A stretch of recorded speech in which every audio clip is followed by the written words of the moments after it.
우리가 계속적으로 누가복음의 말씀을 살펴보고 있는데 오늘 우리가 살펴볼 누가복음 11장 말씀은 우리가 너무도 잘 아는 주기도문의 이야기가 기록되어져 있습니다. 여러분들 아마 누가복음의 11장의 설교를 많이 들어보셨을 거예요. 그래서 예측을 하실 거예요. 그래, 오늘의 설교는 이런 식의 설교가 되겠구나 라고 생각을 하실 수 있는데, 여러분들이 가지고 있는 그 모든 생각들을 이 시간 내려놓으십시오. 다 내려놓으시고 오늘 여러분들에게 새롭게 들려주시는 하나님의 음성이 여러분들에게 들려주시기를 간절히 소원합니다. 오늘 이야기는 이렇게 진행이 됩니다. 예수님께서 오늘 본문에 보니까 첫 절에 보니까 예수님께서 한 곳에서 기도하시기를 마치고 돌아오셨다라고 말합니다. 예수님께서 한 곳에서 머물러 그곳에서 기도를 하고 내려오시자마자 제자 중에 한 사람이 예수님께 여쭙습니다. 근데 여기에서 우리가 궁금한 질문을 던질 수 있잖아요. 그러면 예수님의 제자 중에 누가 과연 이 질문을 던졌느냐라고 우리가 질문을 할 수 있는데, 사실 이 문헌에도요 정확히 이 한 사람이 누구인지는 밝힐 수가 없어요. 누구라고 기록이 되어 있지 않기 때문에 예수님의 12제자 중에 한 명일 수도 있고, 또 예수님 주변에는 12제자뿐만 아니라 또 70인의 그 제자들이 있었잖아요. 그렇죠? 예수님이 파송을 했던 70인의 제자들이 있었기 때문에 많은 제자들이 그 주변에 있었단 말이에요. 그들 또한 제자라는 이름을 가지고 있었기 때문에 어떤 누가 예수님께 와서 예수님 우리에게 기도를 가르쳐 주십시오 라고 여쭙는지는 알 수가 없다는 거예요. 근데 이 제자가 기도를 마치시고 내려온 예수님께 달려가서 말하기를 뭐라고 말했냐면, 오늘 누가복음 11장 1절에 이렇게 기록되어 있죠. 주여, 요한이 자기 제자들에게 기도를 가르치신 것 같이 우리에게도 가르쳐 주소서라고 요청하고 있는 장면을 우리가 보게 된다는 것이죠. 근데 여러분, 우리가 이 짧은 구절을 읽으면서 여러분 어떤 생각이 드세요? 그냥 제자가 내려와서 예수님께 기도하고 내려온 예수님을 만나자마자 예수님, 우리에게도 요한이 가르쳤던 것처럼 우리에게도 기도문을 주세요 라고 그렇게 요청을 한 것처럼 들리시나요? 이 간청이? 이 요청이? 이 짧은 구절 안에는요, 우리가 보면은 그냥 얼핏 그냥 지나가면서 볼 때는 그래, 기도문을 알려달라고 예수님께 요청하나 보다, 기도를 어떻게 해야 되는지를 알려달라고 요청하나 보다 라고 생각할 수 있지만, 이 짧은 요청 속에는 뭐가 있냐면 제자들의 깊은 영적인 갈망함이 그곳 가운데 있다는 거예요.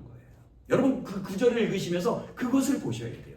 단순히 그냥 문자적으로 기록된 주여 우리에게 요한이 그랬던 것처럼 우리에게 기도를 가르쳐주자, 기도문을 어떻게 기도해야 되는지를 모범을 보여주세요 라고 요청한 것이 아니라, 이 제자의 요청에는 뭐냐면 우리가 버릇처럼 드리고 있는 기도를 하고 있지만 정작 예수님의 기도를 볼 때 뭔가 다르다라는 것을 느꼈다는 거예요. 그렇기 때문에 그의 영적인 갈망과 영적인 그 깊은, 정말로 기도가 무엇인지에 대한 깊은 질문이 그곳 가운데 있었다는 거예요. 자, 그러면 우리가 이 구절을 좀 자세히 한번 들여다보기를 원하는데, 여러분 이 제자뿐만 아니라 예수님을 따랐던 무리들, 예수님을 따랐던 제자들이 그때 당시 기도가 무엇인지 몰랐을까요? 기도가 무엇인지 모르고 예수님을 따랐던 제자는 없었을 것이라고 봐요. 왜 그러냐 하면 그때 당시에 유대인들의 전통에 따르면 유대인들은 하루에 몇 번씩 기도했죠? 정통에 따라서, 자기의 그 풍습에 따라서 하루에 3번씩 정한 시간에 기도를 했다라고 성경이 기록되어 있어요. 자기네들이 늘 해왔던 것처럼 조상이 그렇게 해왔고 아버지가 그렇게 해왔고 할아버지가 그렇게 해왔기 때문에 그들 또한 뭐예요? 기도에 있어서는 너무도 정통하고 익숙한 사람들이었다라는 거예요. 그럼 우리가 예측해 볼 수 있잖아요. 그럼 예수님의 제자라면 당연히 기도에 있어서 굉장히 익숙한 사람들이었다는 것이죠. 그렇죠? 이해가 되시죠? 그리고 우리가 보는 것처럼 여러분, 다니엘이 바벨론 포로로 끌려가서 그곳에서 지낼 때 어떻게 됐죠? 그곳에서 법조문이 바뀌었잖아요. 누구든지 왕의 신상이 아닌 다른 우상에게 절을 하거나 기도를 하게 되면 뭐 한다는 거예요? 사자굴에 집어넣겠다, 한마디로 죽여버리겠다라는 조서가 내려와요. 그렇지만 다니엘은 뭐예요? 뜻을 굽히지 않고 뭐 했다는 거예요? 하루에 3번씩 뜻을 정하여서 뭐 했다는 거예요? 예루살렘을 향해서 기도를 했다고 말하고 있어요. 그런 것만 보더라도 이 지금 기도에 우리 이 제자가 우리에게 기도를 가르쳐 주십시오라고 요청하는 그 기도는 뭐예요? 어떻게 보면은 굉장히 낯선 질문일 수도 있다는 거예요. 어떻게 보면 좀 엉뚱한 질문일 수도 있다는 것이죠. 근데 제자는 이렇게 말, 주여 우리에게도 기도를 가르쳐 주소서라고 말하고 있어요. 그러면 우리는 여기에서 궁금한 것이 하나가 생겨요. 대체 왜 기도를 가르쳐 주십시오라고 제자는 요청했던 것일까? 라는 것이죠. 여러분, 제자가 왜 예수님께 기도를 알려달라고 왜 요청했을까요? 여러분 생각해 보셨어요? 생각해 보시잖아요. 여러분, 그런데 우리가 한번 생각해 봅시다. 기도는 기독교에만 있나요? 아니죠. 기도는 모든 종교에 기도라는 형식이 있어요. 불교에도 뭐가 있어요? 그들만의 기도가 있어요.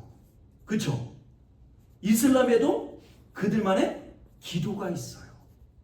그래서 우리가 그들을 다 모아놓고서 기도하는 모습을 보면 마치 그들의 신앙의 수준이 어느 정도인지, 그들이 어떤 신을 믿는지를 우리는 알 수가 없어요. 그렇지만 뭐예요? 그들이 하는 기도의 내용을 들어보면 이 사람이 어떤 신을 믿고 있고 어떻게 기도하고 있는지를 우리는 비로소 알게 된다는 거예요. 여러분, 그런 면에서 우리 믿는 자들이, 하나님의 믿는 자들이 드리는 기도는 세상이 믿는 다른 종교들에서 드리는 기도의 형태와는 뭐 해야 된다는 거예요? 내용적으로 달라야 한다는 거예요. 우리는 그리스도 예수 안에서 새로운 정체성을 깨닫게 된 사람들은요, 기도가 다를 수밖에 없어요. 여러분, 그것을 느끼시나요? 우리는 그것을 느껴야 돼요. 예수님의 기도는 그때 당시 제자들이 들렸던 기도와는 확연히 달랐어요. 어떻게 다르냐면, 예수님이 기도하실 때마다 제자들은 뭐 했죠? 예수님이 기도하는 모습을 지켜봤을 거예요. 그쵸? 예수님은 어디 가셨는데? 예수님이 기도하러 가셨어. 그 제자들은 그것을 지켜봤을 거라는 것이죠. 근데 예수님이 기도하실 때마다 어떤 일들이 일어납니까? 예수님이 기도하실 때마다 그곳 가운데 하나님의 영광이 그곳 가운데 비치기 시작했다는 거예요. 예수님이 기도하실 때마다. 영광의 빛이 비치고 뭐예요? 무릎을 꿇고 기도하실 때마다 깊은 영혼 깊은 곳에서 하나님의 임재가 흘러나오는 것을 그들은 목도했다는 거예요. 그리고 뭐예요? 예수님이 기도하실 때 어떤 일이 일어났어요? 광야에서 기도하실 때 사탄의 시험을 3번이나 물리치시는 능력을 갖게 되었다는 거예요. 그리고 새벽 미명에 기도하실 때 병든 자들이 고침을 받았어요. 그리고 밤이 새도록 기도하실 때는 하나님의 나라의 길이 더욱 분명하게 드러났다는 것을 그들은 보게 되었다는 거예요. 우리가 이 예수님의 기도를 통해서 우리가 알 수 있는 것은, 우리가 그것을 통해서 알 수 있는 것은, 예수님의 기도는 최소한 우리가 드리는 형식적인 틀에 매인 기도가 아니라 뭐예요? 살아계신 하나님을 실제로 아버지라 부르는 인격적인 자리에서 드리는 기도였다는 거예요. 그래서 제자들은 깨달았던 것이죠. 우리가 여지껏 드렸던 형식적인 기도는 기도가 아니었구나라는 것을 비로소 깨닫게 되었다는 거예요. 그냥 입술로 그냥 기도였지, 입술의 기도였지, 이것이 정말로 하나님께서 드렸던 기도처럼 우리가 정말로 하나님과의 인격적인 관계 속에서 깊은 기도를 드렸던 적이 없었다라는 거예요, 그들에게는. 그래서 제자들은 그 깊은 깨달음 속에서 예수님께 간청할 수밖에 없었다는 거예요. 주님, 우리도 그 기도를 배우게 하소서. 우리로 하여금 하나님 아버지를 만나고 그분의 나라를 내 삶 속에서 경험하는 기도의 비밀을 우리에게 알려주십시오라고 요청했다는 거예요. 여러분. 이것이 오늘 본문의 출발점이라는 거예요. 자, 그러면 한번 우리가 오늘 이 본문을 좀 한번 뜯어서 한번 자세히 보기를 바라는데, 예수님께서 이제 비로소 제자가 요청하실 때 예수님께서 그들에게 기도를 가르치십니다. 그러면서 누가복음 12장 2절의 말씀에 우리 한번 읽어볼까요? 같이 읽어볼까요? 2절 말씀. 2절 말씀입니다. 우리 같이 한번 읽어보겠습니다. 아버지여 이름이 거룩히 여김을 받으시오며 나라가 임하옵시며 라고 말해요. 예수님께서 제자들에게 기도를 가르치면서 제일 먼저 했던 단어가 뭐였죠? 뭐예요? 아버지요 라고 말해요. 아버지요.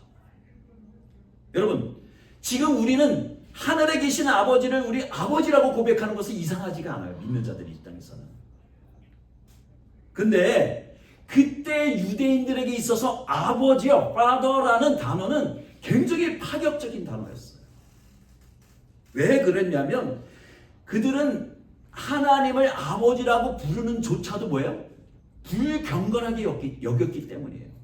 그 거룩하신 하나님, 위대하신 하나님을 함부로 부르는 조차도 그들에게 용납이 되지 않았다라는 거예요.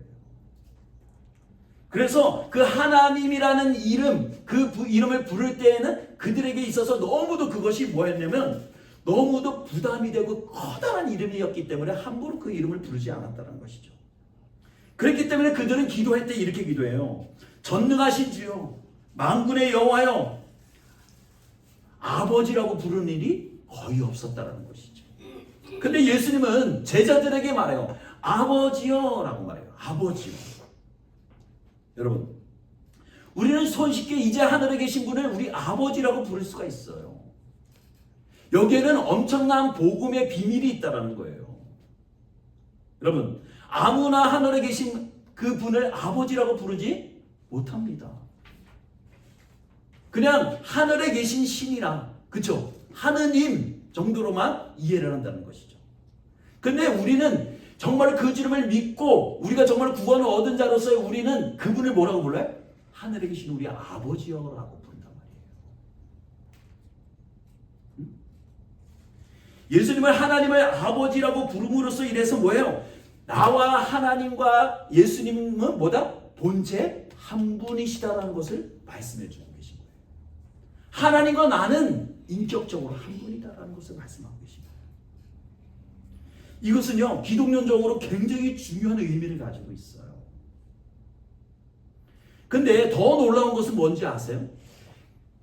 하나님과 예수님을 그냥 아버지라고 부를 수 있는 인격적인 그 관계에서 우리를 초대하고 계시다라는 거예요. 너희들도 기도할 때 아버지여 라고 하면서 부르면서 기도하라 라고 우리를 초대하고 계시다라는 거예요. 여러분 우리가 아버지 하나님을 아버지라고 부를 수 있는 것은요 예수 그리스도의 은혜예요. 함부로 우리가 그 위대하신 주님을 우리 아버지라고 어떻게 부를 수 있겠어요? 그렇지만 우리가 아버지라고 부를 수 있는 것은 전적인 하나님의 은혜라는 거예요. 너의 의의가 뛰어나서도 아니고 네가 뭔가 특출나서도 아니고 그냥 하나님의 무한하신 은혜로 말미암아 사랑으로 말미암아 너희가 나이를 아버지라 부를 수 있는 특권을 우리에게 주셨다는 거예요. 그 말인즉슨 뭐예요? 우리가 이전에는 하나님을 아버지라 부를 수 없는 뭐였던 거예요? 죄로 인해서 단절된 삶을 살 때는 우리를 하늘에 계시는 하나님을 우리는 아버지라 부를 수가 없었어요. 그 이름조차도 거론할 수가 없었어요. 그렇지만 뭐예요?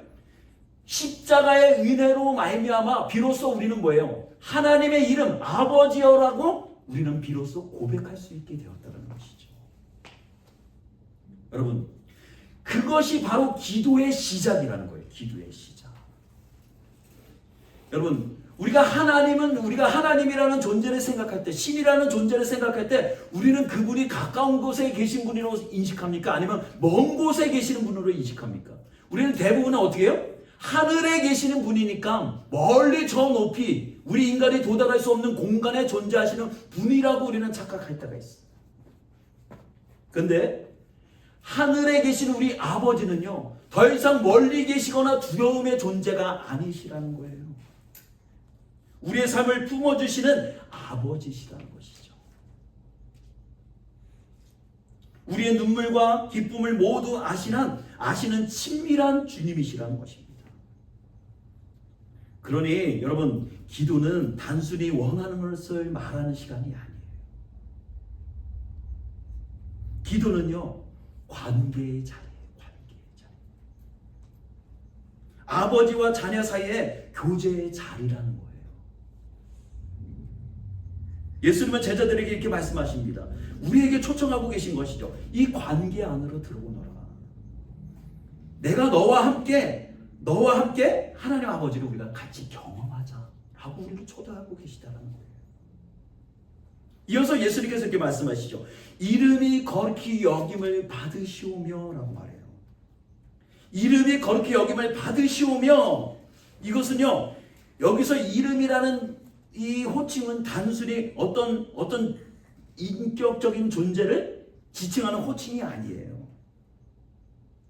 하나님의 존재, 영광, 그분의 성품 전체를 뜻하는 말이에요. 그러니까 거룩히 여김을 받으시오며 라고 말할 때는 뭐냐면 곧 하나님의 영광이 이 땅 가운데 드러나게 하소서라는 우리의 고백이라는 거예요. 하나님의 인격이, 하나님의 성품이 이 땅 가운데 드러나기를 원합니다 라는 고백이 우리 가운데 있다는 그것이라는 거예요. 즉 뭐냐면 예수님이 가르쳐주신 기도는 우리의 중심이 아니라 하나님 중심의 기도라는 거예요. 그분의 이름이 높임을 받고 그분의 뜻이 드러나기를 원합니다 라는 것이 이 주기도문의 핵심이라는 것이죠. 여러분, 우리 솔직히 한번 생각해 봅시다. 우리 기도가 얼마나 인간적인 그런 생각이나 어떤 인간적인 욕구로 흘러가는지 우리는 너무도 잘 알잖아요. 사실. 우리가 대부분 기도할 때 우리는 뭐 합니까? 우리의 필요를 하나님께 구해요. 우리의 자녀가 잘 됐으면 좋겠고, 내가 건강했으면 좋겠고, 믿지 않는 자들이 그냥 전도해서 들어왔으면 좋겠고, 우리 교회가 부흥됐으면 좋겠고, 다 내 중심, 우리 중심이에요. 그렇죠? 나로부터 나의 모든 편의를 맞춰서 당신이 이 모든 것을 해줬으면 좋겠습니다 라는 요구로 시작된단 말이에요.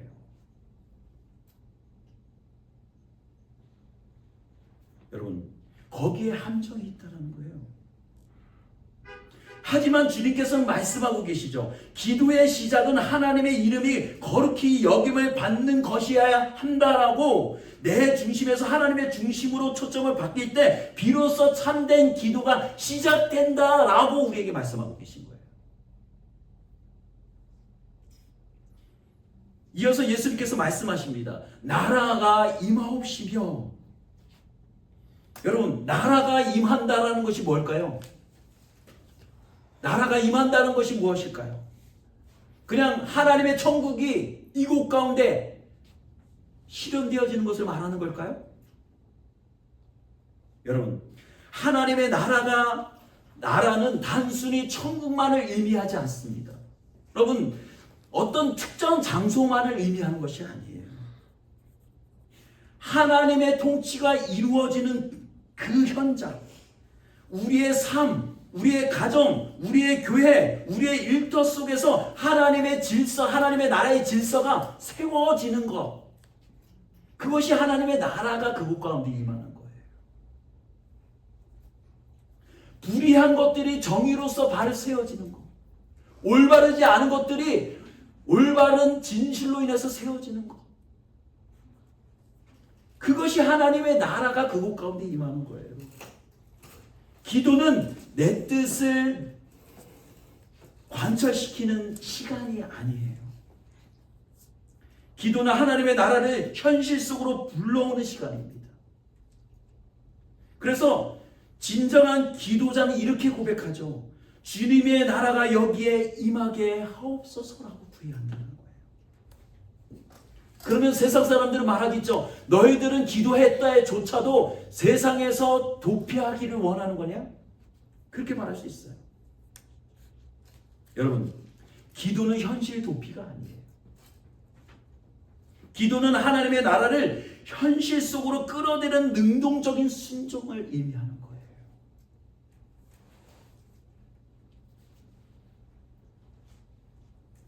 이 짧은 한 구절 안에 기도의 본질과 복음의 중심이 다 담겨져 있습니다.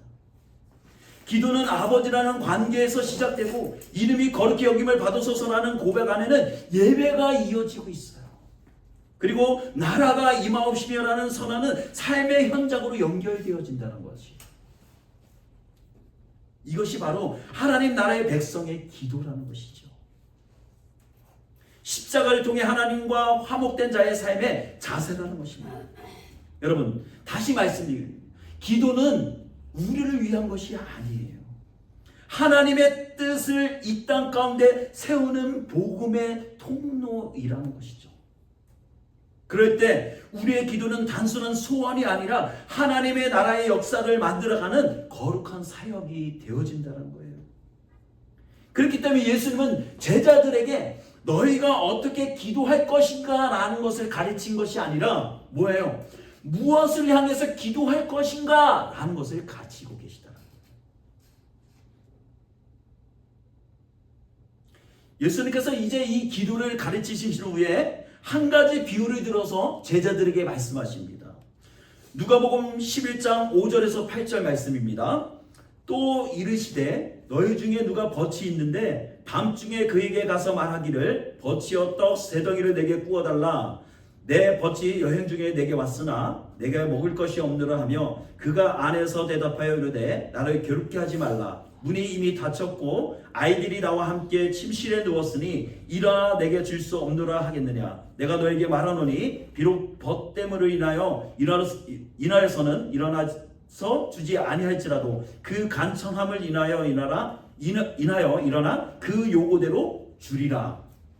여러분, 이 구절 많이 들어보셨죠? 설교를 통해서. 여러분, 이 구절을 어떻게 이해하고 계세요?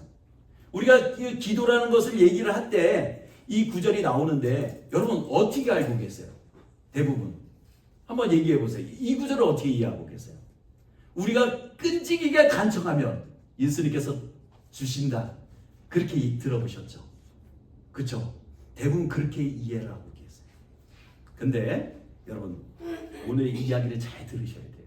오늘 이 본문은요, 우리가 끈질기게 하나님 앞에 매달려서 애절하게 간절하게 기도하면 하나님은 언젠가 우리의 뜻을, 당신의 뜻을 꺾어서 우리의 기도를 들어주신다라는 기도가, 그것을 말씀하시는 게 아니에요.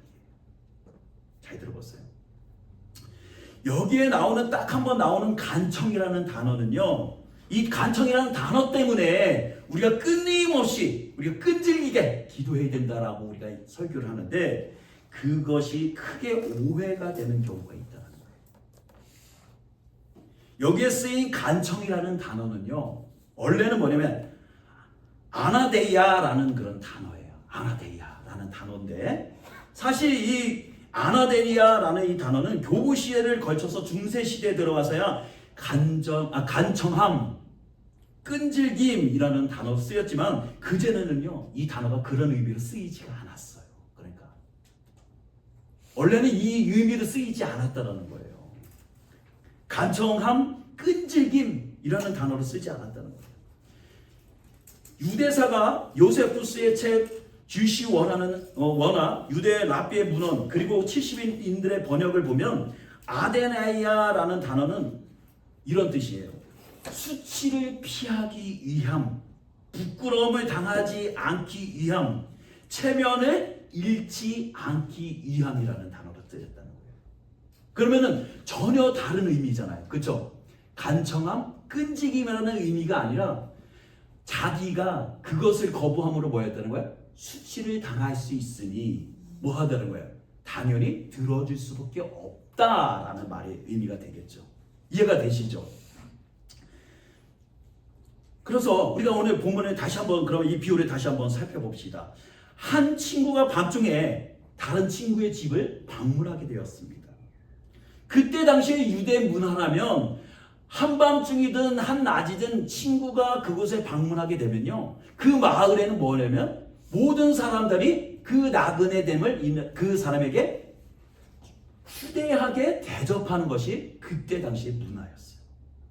누구든 자기의 손님이 아니든 어떻게 됐든 간에, 관계가 있든 없든 간에 그 마을에 방문하게 되면 자기가 가지고 있는 빵과 떡을 가져다가 그 사람을 대접하는 것이 일반적인 문화였어요. 이들에게 있어서. 그래서 이 친구도 늘 그랬던 것처럼 한밤중에 방문한 그 친구를 위해서 이 사람이 친구의 집에 가서 문을 두드리게 되었다는 것이죠. 왜? 우리 집에 친구가 방문했으니 네가 당연히 빵을 내어서 그를 대접하는 것이 당연하다라고 생각했기 때문에, 그것이 일반적인 문화였기 때문에. 그런데 어찌된 일인지 이 사람이 문을 열어주지가 않아요. 그 이유가 뭐예요? 지금 아이들과 함께 누웠으니 한밤중이니 문을 열어줄 수가 없다는 거예요. 내어줄 수가 없다는 얘기죠. 근데 여러분 생각을 해보세요. 이때 당시에 그 손님을 후대하게 아주 극진히 대답하는 것은 그들의 문화였는데, 만약에 그랬다면 이 사람에게 뭐가 되는 거예요? 수치가 되는 거예요. 부끄러움이 되는 거예요. 그렇기 때문에 누구도 늦은 시간이든 이른 새벽이든 손님이 와서 떡을 요구하거나 빵을 요구하거나 뭔가를 요구할 때 그들은 불평 없이 그것을 내어줄 수 있어야 했단 말이라는 것이죠. 왜 이것이 중요하냐면요, 당시 유대인에게 있어서 자신의 수치와 마을의 수치는 그 친구 사이라는 관계를 넘어서 모든 행위의 근거가 되는 거예요.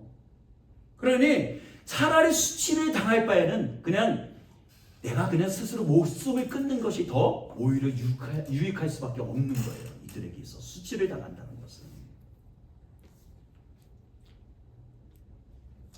그래서 심지어 이들은요, 안식일 날 수치나 부끄러움을 당하는 것이 부끄러워서 심지어는 칼을 들고 자기를 죽이러 오는 사람이 있어도 결코 뛰지 않았다라고 해요. 그 정도로 이들은 그런 체면이나 어떤 수치에 대해서 굉장히 민감했다는 것을 우리가 알 수 있죠. 그러니까 이 오늘의 이 본문이 그런 것들을 생각해 볼 때, 그런 상황에서 이것이 전개되어지는 하는 거구나 라는 것을 이해를 하셔야 한다는 거예요. 그래서 주님이 말씀하시는 거예요. 절대 그런 일은 없겠지만, 그리고 그 소중하고 당연한 친구 사이라 해도 떡을 안 내어줄 수도 있을지 모르겠다. 아니, 그런 일은 없을 수 있지만 혹 친구 사이라도 떡을 안 내어줄 수 있을 거 아니야. 그러나 뭐예요? 그러나 수치를 당하지 않기 위해서는 그 간청함을 뭐 한다는 거예요? 들어줄 수밖에 없을 것이다 라는 거예요. 이해가 되시나요? 수치를 당하지 않기 위해서 절대로 그런 일은 행하지는 않을 거야 라는 말씀이겠죠. 오늘 말씀이. 그러니까 새 친구와 떡, 세 덩이의 비유는 절대로 거부할 수 없는 어떤 당연한 요청에 대한 하나의 그림으로 제시된 거라는 것이죠. 그러니까 쉽게 말하면요, 우리가 믿는 자녀가 하나님께 기도하면 예수님이 우리의 기도를 어떻게 한다는 거예요? 안 들어주실 수 없다라는 것을 말하는 거예요. 왜? 당연한 건데 당연한 것을 들어주지 않으면 그것이 나에게 뭐가 된다는 거예요? 수치가 된다는 거예요. 부끄러움이 된다는 거예요. 그러면서 예수께서 이어서 말씀하시죠. 구하라 그리하면 너에게 주실 것이요, 찾으라 그러면 찾아낼 것이요, 문을 두드리라 그러면 너에게 열릴 것이니. 근데 여러분, 여기에서 중요한 것이 있어요. 우리는 일반적으로 찾으라, 구하라, 문을 두드리라 말하면 너무도 잘 알고 익숙한 말씀이기 때문에 그래, 이 말씀대로 우리가 순종해야지라고 하잖아요. 근데 앞구절에 보면 뭐가 있냐, 너희 중에 누가라는 단어가 있어요. 너희 중에 누가라는 구절이 있는데, 이 표현은 뭐냐면 우리들 중에 아무도 그렇게 하지 않는다라는 전제가 있다는 거예요. 우리들 중에 누구도 그렇게 하지 않는다? 여러분 말이 이해가 되시나요? 한국말이 좀 어렵긴 한데 여러분 잘 보시고 보셔야 돼요. 우리들 중에 누가라는 그 표현을 통해서 우리들 중에는 아무도 그렇게 하지 않는다. 그러면서 뭐 하냐면 이 내용을 말씀하시면서 너희들이 그런 기도의 삶을 살도록 우리를 강력하게 기도의 자리로 요청하고 계신 거예요. 그러면서 말씀하시는 것이죠. 구하라, 찾으라, 문을 두드리라. 그러면 내가 너에게 열어줄 것이고 줄 것이고 너희가 구하는 것을 줄 것이다 라고 말씀하시는 거예요. 그런데 그 뻔한 사실을 뭐 한다는 거야? 사람들이 그것을 행하지 않았다라는 것이죠. 문제는. 여러분, 대부분 우리는 뭐예요? 우리는 필요를 어떻게 채웁니까? 기도하고 문을 두드리고 찾아서 우리가 얻습니까? 그것을? 아니에요. 우리는 우리의 필요와 모든 구하는 것과 그 모든 것들을 어떻게 채웁니까? 우리의 수고로 그 모든 것들을 채운단 말이에요. 그렇기 때문에 예수님께서 말씀하셨어요. 너희 중에 누가 그렇지 않냐? 너희들은 그것을 행하지 않는다. 그러면서 너희들은 기도함으로 구함으로 찾음으로써 그 모든 것들을 체험을 받도록 해라 라고 말씀하고 계신 거예요. 여러분, 예수님은 우리가 예수님께 기도함으로 인해서 그 모든 것들의 삶에 채우시고 입히시고 도우시고 그 모든 것을 채워가시는 하나님의 삶의 방식으로 우리를 초대하고 계시다는 사실을 우리가 바로 알고 우리가 그 초대에 나가야 한다는 거예요. 그러면서 이어서 말씀하세요.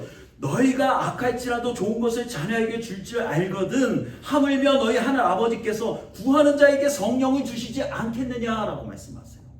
어떻게 보면 오늘 구절의 마지막 구절에 예수님께서 궁극적으로 이제 기도의 모든 것을 말씀하시면서 마지막적으로 내가 너희들에게 정말 하고 싶었던 이야기가 한 가지가 있어. 근데 그 한 가지가 바로 오늘 이 13절 9절에 나와 있단 말이에요. 그 기도의 이야기를 하시면서 쭉 달려오면서 마지막으로 내가 진짜 너희들에게 하고 싶었던 것이 있어. 그것이 무엇이냐면 오늘 여러분 이 구절을 읽으셔야 돼요. 너희가 악할지라도 좋은 것을 자녀에게 줄 줄 알거든 하물며 너희 하늘 아버지께서 구하는 자에게 뭐를 주시지 않겠느냐?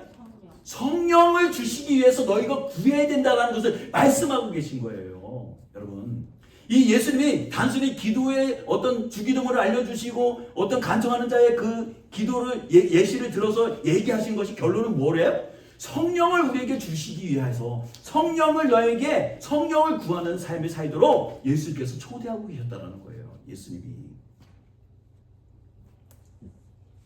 여러분, 기도는 우리는 이렇게 알고 있죠. 기도는 우리의 필요를 하나님께 구함으로 인해서 얻는 것을 말한다라고 얘기해요. 그렇게 생각을 하고 있어요. 그렇게 이해를 하고 있죠. 근데 예수님께서는 우리에게 정작 주고 싶었던 것은 너희가 구하는 것, 너희가 원하는 것을 주는 것이 기도의 응답이 아니라 내가 정작 너희들에게 구하고 너희들에게 주고 싶었던 것은 뭔지 아니? 바로 성령을 너희들에게 주는 것이야. 그것이 곧 기도의 응답이다라는 것을 말씀하고 계신 거예요. 여러분, 성령은 하나님의 능력이며 그분의 임재가 우리의 삶 속에 들어오는 사건이에요. 그렇기 때문에 기도는 단지 우리 문제의 해결의 도구가 아니라 성령이 오셔서 우리의 기도를 통하여 일하시는 것이라는 것이죠.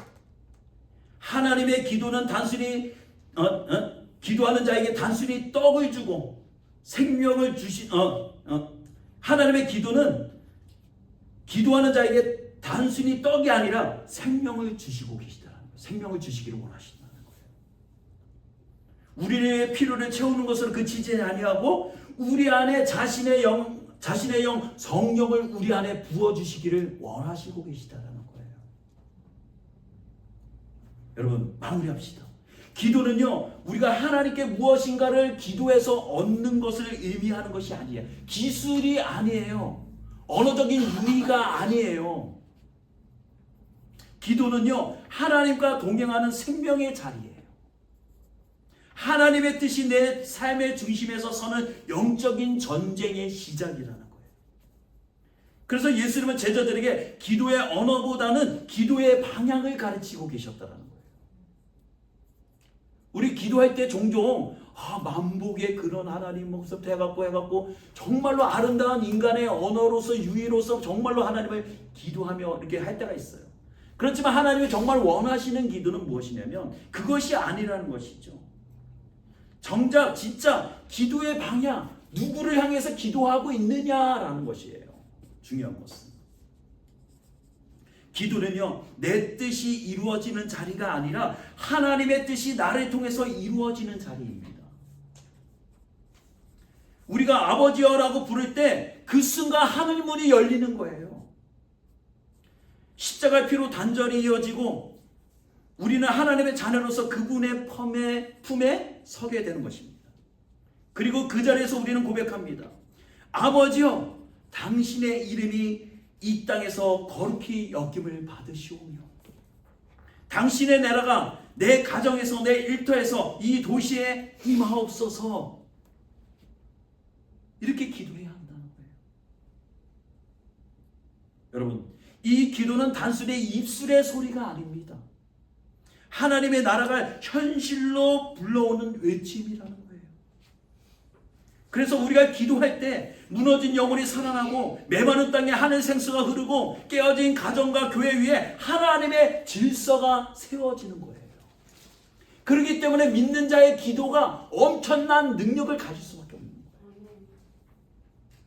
여러분, 우리가 이것을 위해서 바로 알고 하나님 앞에 바로 기도할 줄 알아야 합니다. 주님은 오늘도 우리에게 묻고 계십니다. 너희는 무엇을 위해서 기도했느냐? 너는 오늘도 누구를 위해서 무엇을 위해서 기도하니? 여전히 내 뜻을 위해서, 내 뜻이 이 땅에 이루어지기 위해서 기도하십니까? 나의 안녕과 나의 영위를 위해서 여러분 기도하십니까?